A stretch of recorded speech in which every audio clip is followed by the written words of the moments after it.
विशाल coaching institute के इस YouTube channel पर स्वागत है। ठीक है, आज हम करने वाले हैं अपना कि ह्यूमन बॉडी में किस तरीके से जो है रिप्रोडक्शन होता है। ठीक है, कल हमने फ्लावर्स के बारे में पढ़ा था। ठीक है, तो चालू करते हैं लेक्चर अपना।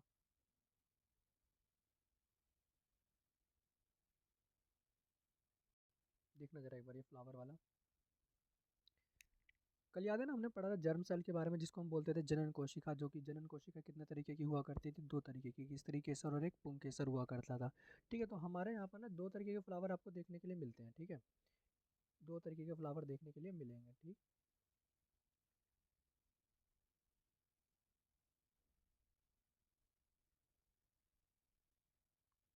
एक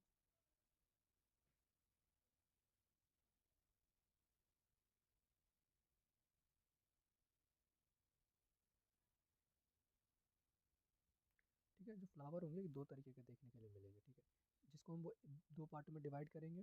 एक को हम बोलेंगे एक लिंगी और दूसरे को बोलेंगे उभय लिंगी। ठीक है, दूसरे को बोलोगे उभय लिंगी। इसको इंग्लिश में बोलते हैं हम यूनिसेक्सुअल, यूनिसेक्सुअल। और इसको हम बोलते हैं बाईसेक्सुअल। ठीक है, इसको हम बोलते हैं बाईसेक्सुअल। अब यूनिसेक्सुअल में होता ये कि जो आपका ये वाला फ्लावर होता है, इसमें केवल एक ही गेमेट देखने के लिए मिलेगा। या तो स्त्री वाला देखने के लिए मिलेगा, यानी फीमेल वाला, या आपको हो सकता है मेल वाला देखने के लिए मिलेगा, जिसे हम पुंकेसर बोलते हैं। ठीक है, हिंदी में पुंकेसर बोलेंगे। तो ये दो पार्ट ही आपको, क्या इन दोनों में से कोई सा एक ही पार्ट आपको इस एक लिंगी वाले पौधे फूल में देखने के लिए मिलता है। लेकिन जो उभय लिंगी वाला जो फूल होता है ना, इसमें दोनों ही आपको देखने के लिए मिलेंगे एक ही फ्लावर में। एक ही फ्लावर में दोनों चीज़ें देखने के लिए मिलेंगी, स्त्री केसर भी और पुंकेसर दोनों एक ही साथ में देखने के लिए मिलता है। ठीक है, अब इसके एग्जाम्पल क्या होंगे ना, जैसे कि आप लोगों ने पपीता देखा है। पपीता और जो तरबूज होता है आप लोगों का, जो पपीता होता है और जो तरबूज होता है, तरबूज माने जिसको हम वाटर मेलन भी बोलते हैं। तो जो पपीता और जो तरबूज होता है हमारा, वो होता है एक लिंगी। ठीक है, क्योंकि इसमें क्या होता है, या तो आपका मेल मेल वाला पार्ट होगा या तो फीमेल वाला पार्ट होता है। वहीं अगर आप दूसरी ओर जाओगे, वहीं अगर आप दूसरी तरफ देखोगे, जो उभयलिंगी होते हैं हमारे, उभयलिंगी में आपको दोनों देखने के लिए मिलेगा, स्त्री केसर पुंकेसर दोनों ही एक ही पार्ट में देखने के लिए मिलेगा। जैसे कि आपको गुड़हल का फूल होता है, या सरसों का पौधा देखा होगा आप लोगों ने, है ना। सरसों का पौधा देखा होगा, उसमें भी क्या होता है कि आपको स्त्री वाला भी दिखेगा उसमें और पुरुष वाला भी, दोनों एक ही में दिखता है। ठीक है, तो ये टॉपिक होता है हमारा फ्लावर वाला। तो खत्म हो गया था, कल भी हमने बाकी क्लास में कर ही लिया था। अब जो हमारा रह गया कि आखिर जो सर नया जो पौधा बनता है वो कैसे बनता है। ठीक है, या जो नया फल बनता है वो कैसे बन के निकलता है फल। ठीक है, तो देखते हैं पूरी प्रोसेस उसको।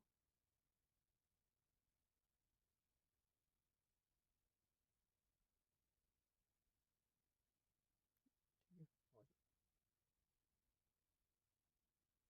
ठीक है, देखना।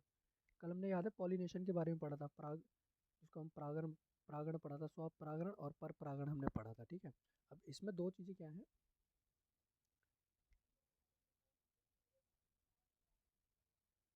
देखना एक बार यहाँ से, याद है हमने कल जो फिलामेंट होता था और ये जो एंथर हुआ करता था, यानी पराग कोश, ये पराग कोश क्या करता था, कई तरीके के पराग कणों को यहाँ से इधर आता था। ठीक है ना। और यहाँ से आने के बाद में क्या होता था, आपके इस वर्तिकाग्र से होते हुए, वर्तिका से होते हुए अंडाशय तक जाता था पूरा नीचे, है ना। फिर अंडाशय से जाने के बाद ये कहाँ जाया करता था, आपके नीचे मादा युग्मक में जाया करता था, यानी जिसको हम इंग्लिश में बोलते हैं फीमेल जर्म सेल। और यहीं से क्या होता था, जो ओवेरी होता था आपका, वो फल में बन के तैयार होता था। और पता है, जब जब आपका ये फल जब बनता है, तो उस केस में क्या होता है, जो फ्लावर्स की जो पत्तियां होती है, जिसे हम बाह्य दल बोलते हैं, पंखुड़ी या पुंकेसर जो होता है, ये सब गिर गिर के मुरझा करके क्या होने लगते हैं, गिरने लगते हैं। ठीक है, फिर बाद में क्या होता है, इसी तरीके का जो नया फल होता है वो निकल करके आपके सामने आता है। ठीक है, एक चीज़ जो तुम्हारे पेपर के लिए इंपॉर्टेंट है ना, उसे पता है क्या रट लेना तुम लोग, कि जो पूछा जाता है कई बार एमसीक्यू में, कि जो ओवेरी होता है हमारा, ओवेरी, वो किस चीज़ में डेवलप होता है, तो वो चीज़ आपका डेवलप होता है फ्रूट्स में। ठीक है, ओवेरी हमेशा किस में डेवलप होगा, फ्रूट्स में।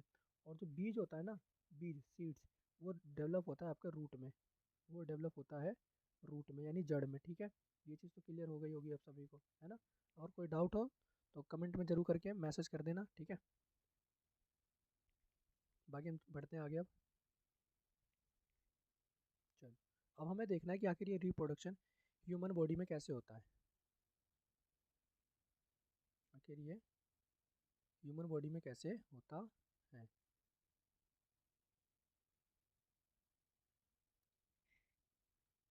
जैसे कि हम सभी जानते हैं, जब जब बच्चे बड़े होने लगते हैं तो उनके में कई सारे डेवलपमेंट देखने के लिए मिलते हैं। एज में उनकी साउंड में डेवलपमेंट देखने के लिए मिलता है, आवाज़ें बच्चों की बदलने लगती है, और कई बार चेहरे पर दाढ़ी मुछ आना, आपके थाई के पास से बाल आना, ठीक है, ये सब क्या होते हैं, बच्चों की मैच्योरिटी को दिखलाते हैं कि बच्चे किस तरीके से जो है डेवलपमेंट हो रहा है बच्चों का, ठीक है।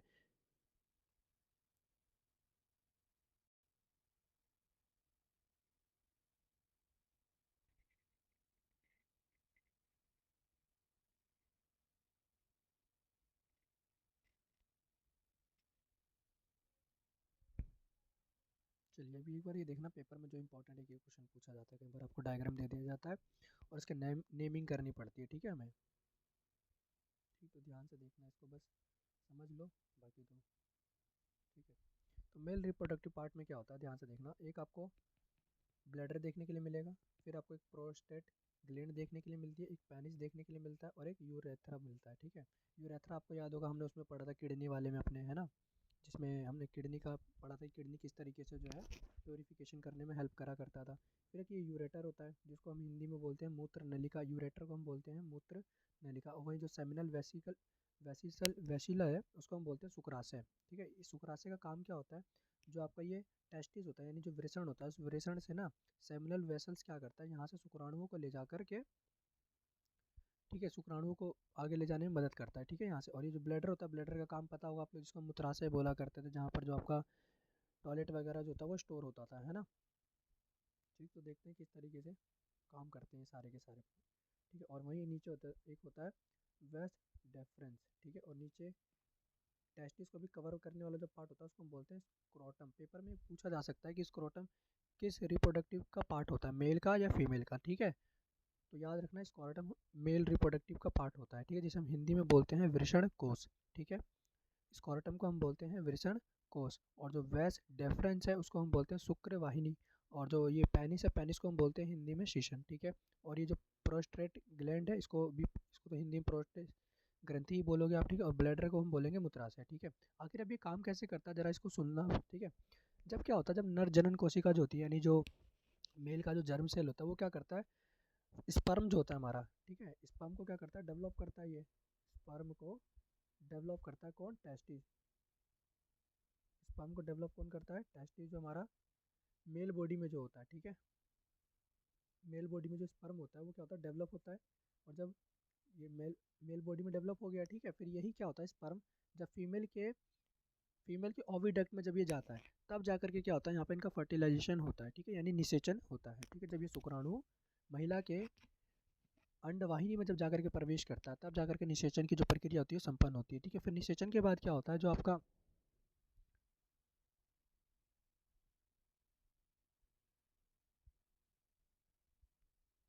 ठीक है, देखना है यहाँ पे एक बार,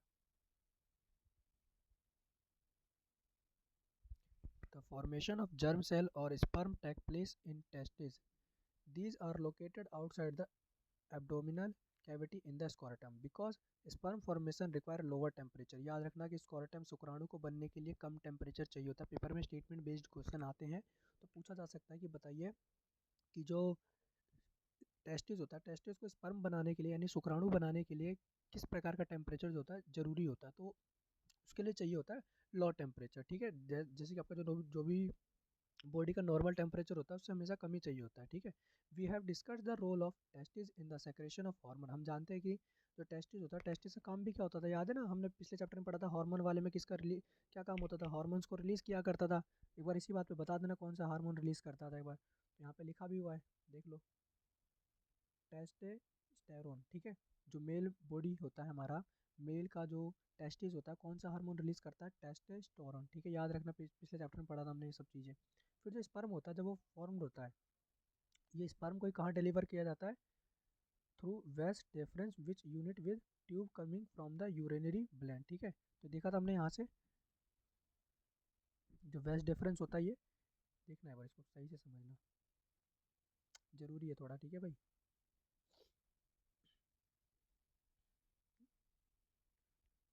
देखना है भाई, यहाँ पे ये आपका क्या है, टेस्टिस है, जिसको हम वृषण बोलते हैं हिंदी में, है ना। और ये वृषण जब शुक्राणु बना देता है, ठीक है। तो इसी शुक्राणु से ये जो वृषाणु है, वृषाणु क्या होता है, इस वैस डिफरेंस के द्वारा, यानी जो शुक्रवाहिनी होती है, शुक्रवाहिनी के द्वारा क्या होता है, ये आपका यहाँ से ऐसे जाता है, ठीक है, और यूँ ऐसे आकर के यहाँ से फिर ये आपका जो पेनिस होता है, ये वाला हिस्सा पूरा, इसके पेनिस के बीच में से जो ये पाइप जा रही होती है यूरेथ्रा, जहाँ से हमारा टॉयलेट भी निकलता है बाहर, इसी से वो क्या होता है, निकल करके यहाँ से जब ये निकलता है यहाँ से, और निकलने के बाद ये कहाँ जाता है, आपके फीमेल के ओविडक्ट जो वाला ये वाला पार्ट होता है, इस वाले पार्ट में आता है, ठीक है। फिर यहीं पर आपका क्या होता है, निषेचन पूरा होता हुआ आता है, ठीक है, यहीं पर निषेचन पूरा हो जाता, जिसको हम फर्टिलाइजेशन बोलेंगे, ठीक है, फर्टिलाइजेशन। पूरा प्रोसेस समझ रहे हो कैसे, कैसा मतलब ये समझना एक बार।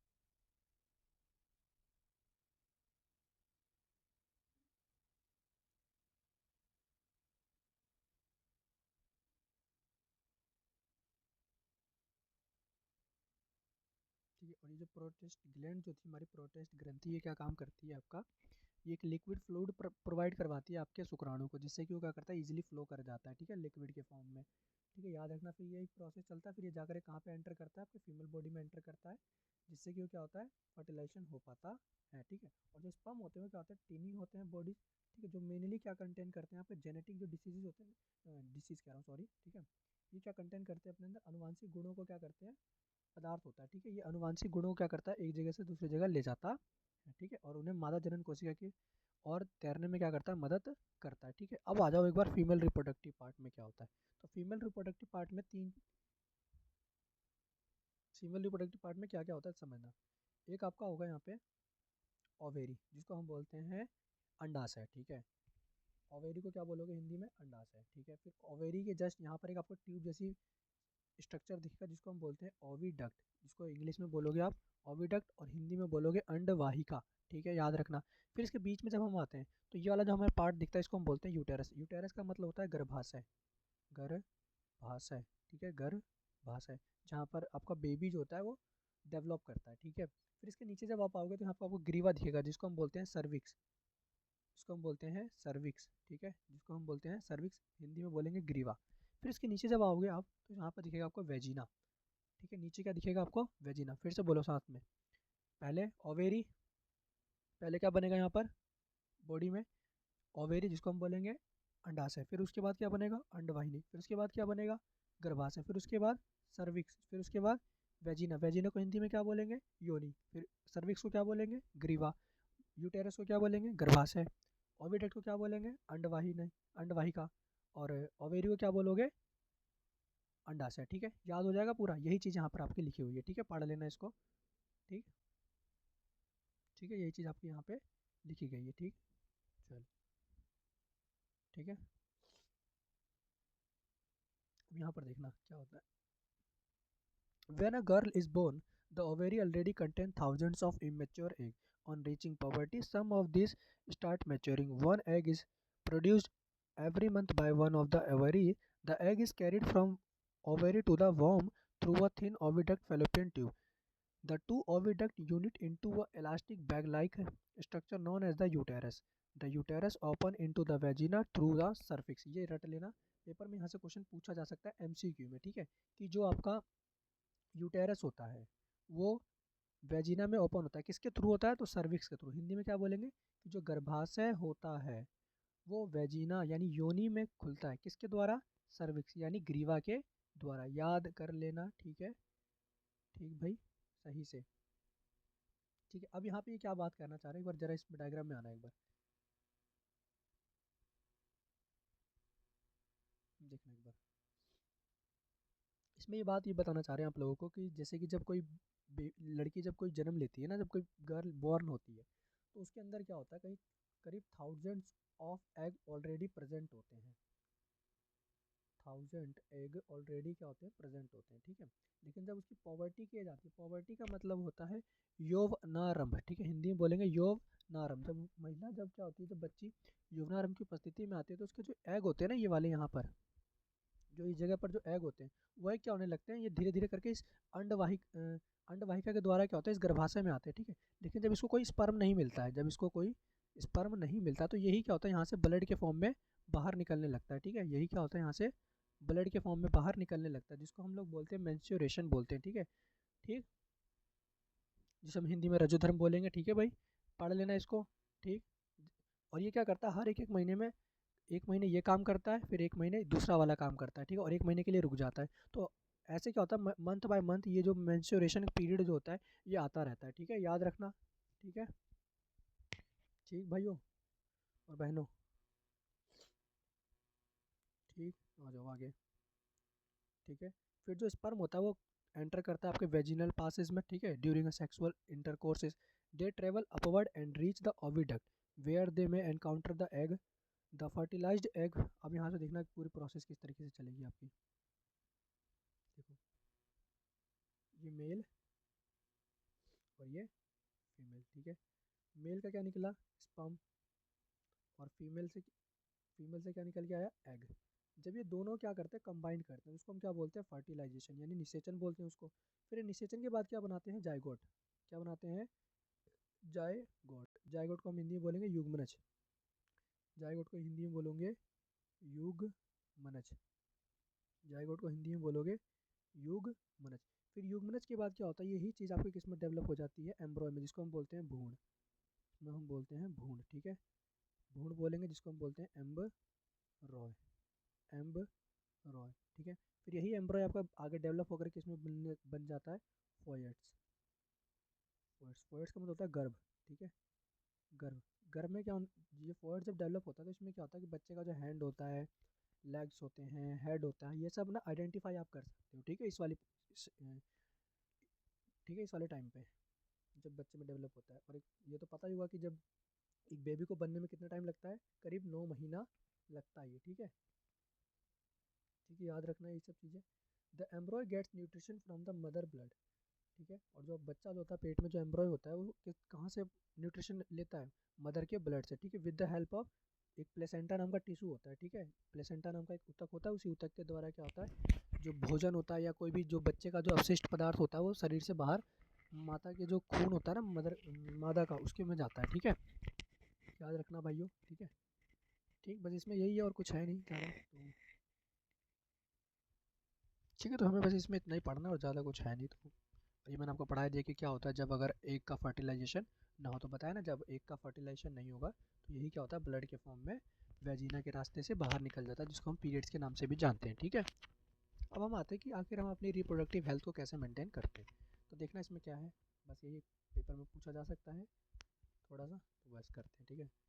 As we have seen, the process of sexual maturation is a gradual and takes place while general body growth is still going on. Therefore, some degree of sexual maturation does not necessarily mean that the body or the mind is already for sexual act or for having and bringing up children. How do we decide if the body or mind is ready for this major responsibility? All of us are under many different kind of pressures about these issues. There can be pressure from our friend. कई बार होता नहीं जैसे जब बच्चे बड़े नहीं लगते तो कई बार फ्रेंड का प्रेशर लगता है या फैमिली का प्रेशर लगता है कि भाई शादी कर ले, खुशी कब दे रहा है ना, ये सब प्रेशर आता है। तो ये बच्चे के ऊपर डिपेंड करता है कि आखिर वो कैसे करता है इन सब चीज़ों को, ठीक है। We have must also consider the possible health consequences of having sex. We have discussed in class 9th that diseases can be transmitted from person to person. याद है ना जब अगर आप कोई भी सेक्सुअल कॉन्टैक्ट किसी के साथ रखते हैं तो उसमें क्या होता है कई बार डिसीज़ का वन पर्सन से किसी अनदर पर्सन में ट्रांसमिट होने का खतरा ज़्यादातर रहता है, ठीक है, जैसे कि एड्स आप सभी को पता होगा, ठीक है। इसी बात पर आप लोग मेरे को बताना कि एड्स दिवस हम कब मनाते हैं, ठीक है भाई सभी। It is not surprising that many diseases can be sexually transmitted. These include bacterial infection. अब देखना कि ऐसे कौन कौन से मतलब डिसीजेज है जो सेक्सुअल कॉन्टैक्ट के द्वारा क्या होते हैं किसी वन पर्सन से अनदर पर्सन में ट्रांसफ़र हो जाते हैं, ठीक है। जैसे कि अगर मैं आपको बनाऊँ गोनोरिया, सिफिल्स, ठीक है, और HIV एड्स वायरस तो पता है, ठीक है। और यहीं से ना एक चीज़ इसकी फुल फॉर्म भी याद रख लेना कि आखिर HIV और एड्स की फुल फॉर्म क्या होती है। ह्यूमन इम्यूनो वायरस HIV की फुल फॉर्म होती है, एड्स की फुल फॉर्म क्या होती है एक्वायर्ड इम्यूनो डिफिशियंसी सिंड्रोम। लिख लेना, दोबारा कह रहा हूँ, acquired immuno deficiency syndrome. HIV की फुल फॉर्म दोबारा लिख लेना एक बार, ह्यूमन इम्यूनो वायरस, ठीक है। और ये पॉसिबल कब होता है अगर इसको आप रोकना चाहते हो किसी भी सेक्सुअल कॉन्टैक्ट से जिससे कि आपको डिसीज़ ना हो, तो उसके लिए हम यूज़ करते हैं। एक तो कंडोम का यूज़ कर लो या पेनिस में लगा सकते हैं यहाँ पे, ठीक है। फिर इसके बाद आता है कि कई बार फीमेल बॉडी में कॉपर टी का भी यूज़ कर लिया जाता है, ठीक है, इन सब चीज़ों को प्रोटेक्ट करने के लिए कॉपर टी, ठीक है।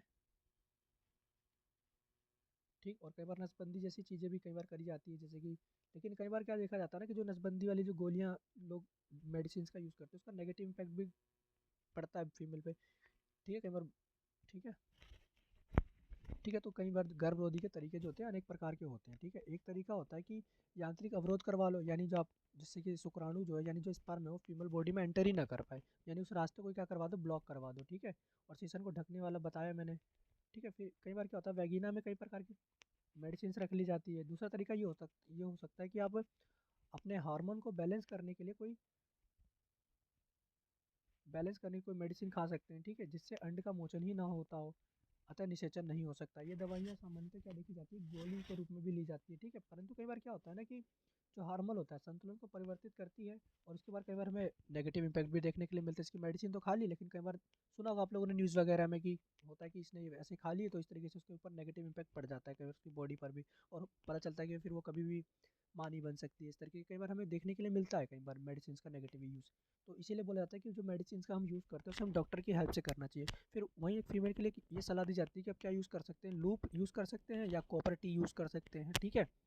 जो क्या करती है, फीमेल का जो आपका यूटेरस होता है उसको वहाँ पर स्टैब्लिश किया जाता है, जो गर्भाशय होता है ना महिला का, वहाँ पर कॉपर टी को स्टैब्लिश कर दिया जाता है, ठीक है। परंतु गर्भाशय के उत्तेजन से भी क्या होता है, कुछ विपरीत प्रभाव हो सकते हैं, ठीक है।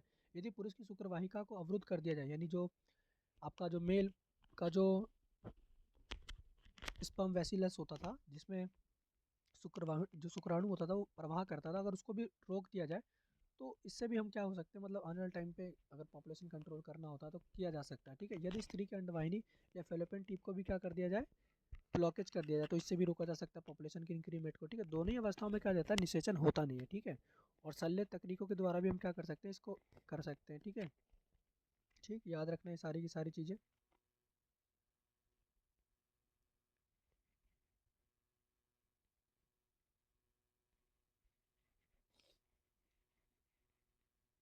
तो जो मैंने आपको बताई ना सारी चीज़ें वो इसी में लिखी हुई है, देख लो एक बार, आ जाओ। हम्म, पेपर आ गया भाई, पढ़ लो, ठीक है सभी। खेलने के पेपर देने के बाद खेल लेना सभी, ठीक है। The sexual act always has the potential to lead pregnancy, ठीक है। कई बार होता है ना कि सेक्स होने से क्या होता है, जो प्रेगनेंसी होती है वो होती है, ठीक है। लेकिन इस चीज़ को प्रोटेक्ट करने के लिए मैंने बता ही दिया आपको क्या क्या यूज़ कर सकते हैं हम लोग, है ना। तो चैप्टर हो तो ख़त्म, ठीक है, सारी चीज़ें कवर कर ली, देख लो ये हो गया ख़त्म, है ना। फर्टिलाइजेशन कैन नॉट ऑकर बता दिया, निषेचन नहीं होगा, कॉपर्टी बता दिया यहाँ पे, है ना, ठीक है। और कुछ रह गया, सर्जिकल मेथड का भी हम क्या कर सकते हैं, यूज़ कर सकते हैं, मतलब सर्जरी करवा लो जिससे आप अपने ओविडक्ट या अपनी जो स्पर्म वेसिलस होते हैं उसको स्टॉप कर सकते हैं। हाँ, धन्यवाद। अगर आपको वीडियो कैसी लगी बताना मुझे, ठीक।